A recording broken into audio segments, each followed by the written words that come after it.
Good day everyone. So karon mo open tag Shopee, tuluan ta mo unsaon pag Shopee affiliate. So click na to ang affiliate program. Loading pa siya no kay hinay among internet. So next, i-click na to ang income. No nakita ninyo ang akong earnings, akong commission, no nakita ninyo na ako'y na bayaran nga mga items, na apoy pending pa.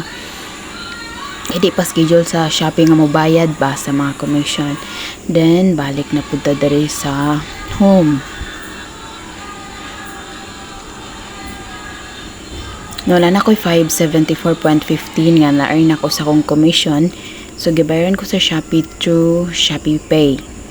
Makita ninyo dira no 450 na lang akong balance kay sa akong balance kay ako namang na bank transfer ganiha. So nana ang akong mga items nga na affiliate program nako sa Shopee na nadawat na nako ning uban payout receive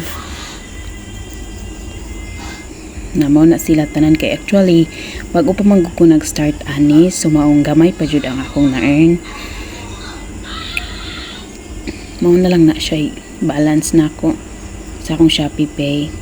So balik na pug kog affiliate and then diri sa conversion, i-click nimo makita nimo dira ang mga items nga imong gi-purchase through Shopee affiliate program.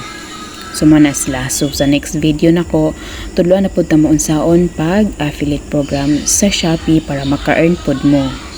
Ginagmay ra jud na siya kaayo but para nako nakatabang na jud na siya kay while ga-order ko anang items wala ko nag-expect nga through Shopee affiliate program madawat pud ay nimo ang mga commission.